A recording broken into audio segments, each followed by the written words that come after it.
ये खबर पारुल यूनिवर्सिटी द्वारा प्रस्तुत की गई है। क्या पाकिस्तान इजरायल को मान्यता देने की तरफ बढ़ रहा है या फिर उसका पुराना रुख आज भी कायम है? क्या अमेरिकी राष्ट्रपति डोनाल्ड ट्रंप की कोशिशों के बावजूद पाकिस्तान ने इजरायल से रिश्ते बनाने से साफ इनकार कर दिया है?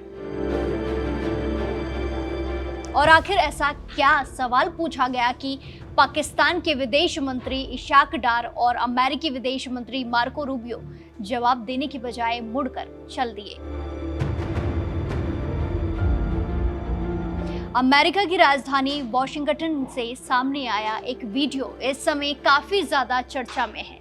वीडियो में पाकिस्तान के विदेश मंत्री इशाक डार और अमेरिकी विदेश मंत्री मार्को रूबियो एक अहम बैठक के बाद मीडिया से बात कर रहे थे। तभी एक पत्रकार ने ऐसा सवाल पूछ लिया जिसने पूरे माहौल का रुख ही बदल दिया। सवाल था, क्या पाकिस्तान अब इजरायल को मान्यता देने के लिए तैयार है? लेकिन इस सवाल का सीधा जवाब देने के बजाय दोनों नेता वहां से उठकर चलते बने। अब इस घटना ने एक बार फिर पाकिस्तान, इजरायल और अमेरिका के रिश्तों को लेकर नई बहस छेड़ दी है। आखिर पूरा मामला क्या है? ट्रंप क्या चाहते हैं? पाकिस्तान क्यों पीछे हट रहा है और इसका पश्चिम एशिया की राजनीति पर क्या असर पड़ता है? चलिए जानते हैं।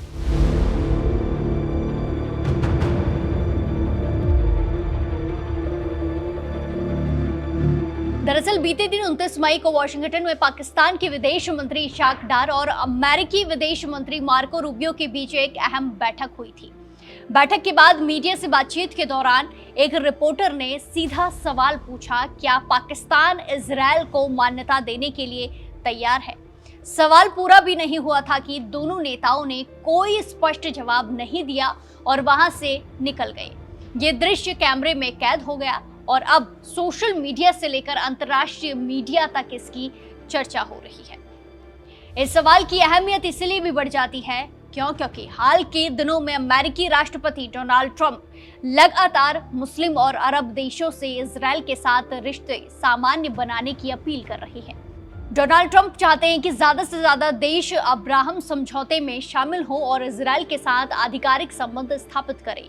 अब्राहम समझौता ट्रंप के पहले कार्यकाल के दौरान शुरू की गई एक बड़ी कूटनीतिक पहल थी। इसका उद्देश्य इजरायल और अरब देशों के बीच सालों पुराने तनाव को कम करना और आर्थिक सुरक्षा और इसी के साथ राजनीतिक सहयोग बढ़ाना था। इसी पहल के तहत संयुक्त अरब अमीरात, बहरीन और मोरक्को ने इजरायल के साथ अपने संबंध सामान्य किए थे। सूडान ने भी इसमें हिस्सा लिया था, हालांकि वहां प्रक्रिया पूरी तरह आगे नहीं बढ़ सकी। हाल ही में डोनाल्ड ट्रंप ने सऊदी अरब, कतर, पाकिस्तान, तुर्की, मिस्र और जॉर्डन जैसे देशों से भी इस समझौते में शामिल होने की अपील की थी। डोनाल्ड ट्रंप का मानना है कि अगर अधिक मुस्लिम देश इजरायल के साथ रिश्ते सामान्य करते हैं तो पश्चिम एशिया में स्थिरता बढ़ सकती है और कई पुराने विवादों का हल करने में मदद मिल सकती है। लेकिन पाकिस्तान ने ट्रंप के सुझाव को लगभग तुरंत खारिज कर दिया। पाकिस्तान का कहना है कि जब तक फिलिस्तीन के लोगों को उनका स्वतंत्र देश नहीं मिलता और दो राष्ट्र समाधान की दिशा में ठोस प्रगति नहीं होती, तब तक वो इजरायल को मान्यता देने पर विचार नहीं करेगा। बैठक के बाद पत्रकारों से बातचीत में इशाक डार ने साफ किया है कि फिलिस्तीन और गाजा को लेकर पाकिस्तान का रुख नहीं बदला है। उन्होंने साफ कहा कि पाकिस्तान हमेशा फिलिस्तीनी लोगों के अधिकारों का समर्थन करता रहा है और आगे भी करता रहेगा। डार के मुताबिक इस्लामाबाद की नीति में बदलाव तभी संभव है जब फिलिस्तीन के मुद्दे पर ठोस और न्यायपूर्ण समाधान सामने आए। असल में पाकिस्तान उन चुनिंदा मुस्लिम देशों में शामिल है जिसने आज तक इजरायल को आधिकारिक तौर पर मान्यता नहीं दी है। दोनों देशों के बीच कोई औपचारिक राजनयिक संबंध नहीं है। पाकिस्तान का मानना है कि फिलिस्तीन के मुद्दे का समाधान हुए बिना इजरायल के साथ संबंध स्थापित करना उसके पुराने रुख के खिलाफ होगा। हालांकि दूसरी तरफ अगर बात की जाए तो बदलती क्षेत्रीय राजनीति पाकिस्तान पर दबाव भी बढ़ा रही है। खाड़ी क्षेत्र के कई देश इजरायल के साथ रिश्ते बना चुके हैं। अमेरिका भी लगातार चाहता है कि देश इस प्रक्रिया में शामिल हो और भी देश। ऐसे में पाकिस्तान को एक संतुलन बनाकर चलना पड़ रहा है, जहां से उसे अपने पारंपरिक रुख और बदलती अंतर्राष्ट्रीय राजनीति दोनों को ध्यान में रखकर कदम उठाना पड़ रहा है। विशेषज्ञों का मानना है कि इजरायल को मान्यता देने का मुद्दा पाकिस्तान के लिए सिर्फ विदेश नीति का मामला नहीं है, बल्कि घरेलू राजनीति और जन भावनाओं से भी जुड़ा हुआ एक मामला है। पाकिस्तान के अंदर, पाकिस्तान के भीतर बड़ी आबादी फिलिस्तीन के समर्थन में खड़ी दिखाई देती है।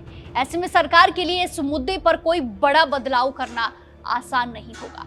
यही वजह है कि जब पत्रकार ने ये संवेदनशील सवाल पूछा तो इशाक डार और मार्को रूबियो ने कोई सीधा सा जवाब देने के बजाय वहां से जाना बेहतर समझा, उसे बचना बेहतर समझा। इससे ये भी संकेत मिलता है कि फिलहाल पाकिस्तान इस मुद्दे पर अपनी स्थिति बदलने के मूड में बिल्कुल भी नहीं दिखाई दे रहा है। अब सवाल है, क्या आगे होगा? फिलहाल पाकिस्तान ने साफ कर दिया है कि उसकी प्राथमिकता फिलिस्तीन का मुद्दा है। वहीं अमेरिका चाहता है कि अधिक से अधिक देश इजरायल के साथ संबंध सामान्य करें। ऐसे में आने वाले महीने में ये मुद्दा अंतर्राष्ट्रीय राजनीति में चर्चा का बड़ा विषय बन सकता है। तो कुल मिलाकर वाशिंगटन में पूछे गए एक सवाल ने पाकिस्तान की इजरायल नीति को फिर सुर्खियों में ला दिया है। ये चर्चा का विषय बन गई है। डोनाल्ड ट्रंप की कोशिशों के बावजूद पाकिस्तान ने संकेत दिया है कि फिलिस्तीन के मुद्दे पर उसके रुख में फिलहाल कोई भी बदलाव नहीं आने वाला है। वहीं रिपोर्टर के सवाल पर इशाक डार और मार्को रूबियो का जवाब दिए बिना वहां से चले जाना भी कई सवाल छोड़ गया है। आपको क्या लगता है, क्या भविष्य में पाकिस्तान इजरायल को मान्यता दे सकता है या फिर उसका पुराना रुख ही जारी रहेगा? अपनी राय कमेंट्स में जरूर दें और बाकी तमाम खबरों के लिए जुड़े रहिए दैनिक जागरण के साथ। नमस्कार।